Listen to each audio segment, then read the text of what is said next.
Declared war, declared war, declared war, declared war, declared. Holy crap!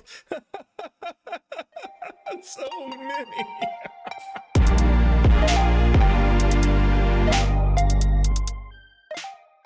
What's up, guys? Nivolite here, and if you couldn't tell by the intro, today we're going to be talking about Alliance War. So today's video is going to be an in-depth look at what Alliance Warfare is and how does it benefit you, and or doesn't benefit you for that matter. If you didn't notice, they did add some extra new cool sound effects to the menu in this patch, but to be honest, I wish they would have rather fixed this bullshit than add the sounds, but whatever, we can dream.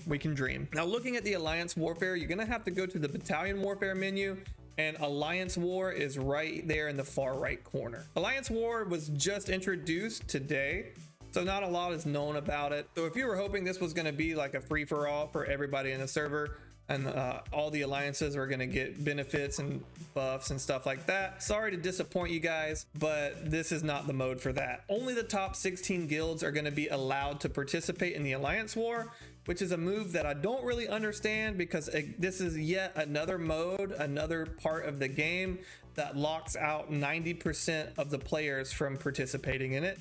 So whatever. If you're lucky enough to be participating in the Alliance War, this is what you're going to be greeted with. Now, according to the help files, there are going to be 5 different maps that it cycles through, and there are 5 different phases of the Alliance War. So the 5 different phases of the Alliance War are pre-declaration phase, declaration phase, pre-battle phase, battle phase, and post-battle phase. So during the pre-declaration phase of the Alliance War, the computer is going to go ahead and automatically assign the top 8 guilds 2 castles and the rest of the top 16 1 castle. After the pre-declaration phase is going to come the declaration phase. Now, the declaration phase is where you're going to go through, assign your attackers and defenders for the castles, which castle you want to attack, which defenders you want to leave in the fort. One thing to note in the declaration phase is you can only move along the pathways of the map. So if you're over across the river, you can't just jump across the river and attack the alliance on that side. You have to go through the paths and work your way that way.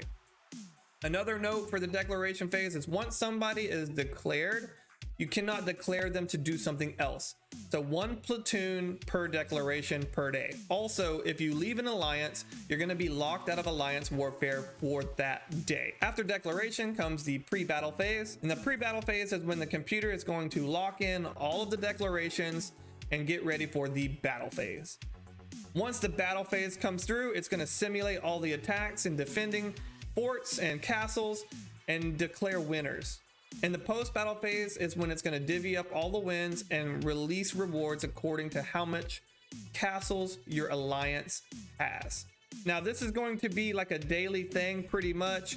So every day it's going to divvy out a small amount of rewards. And one more thing to note is that when you assign a platoon to attack a castle, the platoons will attack in the order in which you assign them. That is how the computer is going to decide the attack order and who wins and who loses. Also, if a platoon wins, it will be fully healed. However, according to the documents, it will be slightly weakened for the next battle. In the case of a tie, a platoon versus platoon, the tiebreaker always goes to the defender. So that's another key thing to note when you're placing defenders and attackers. You don't necessarily have to win the battle, you just have to go to a draw if you're defending, because the tiebreaker will always go to the defending platoon. Then at the end of the day, it's going to score everything up by how many castles your alliance has. So level 3 castles are going to be worth more points than level 2, and so on. And the rewards are like this as follows.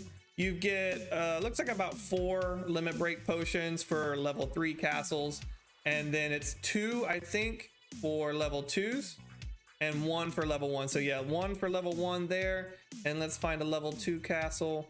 And yeah, so for 2. So the rewards are going to be based on the castles that you got, and it looks like they're mainly focusing on like the boosting currencies for this mode. So you're going to get Ore Potential, Fruit of Potential, and then also the boost gems for the character and weapons. Overall, the event is kind of lackluster in my opinion.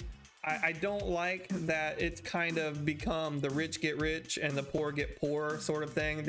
If they keep introducing modes that only the top players can participate in, then it's going to create this really weird power gap when they start introducing like manual PvP and stuff like that. I don't like this current trend. Hopefully they decide to do something about it. The one saving grace about it is it looks like the limit break potions and the limit break stuff that they're giving out is very low. So that's not going to impact the future PvP modes.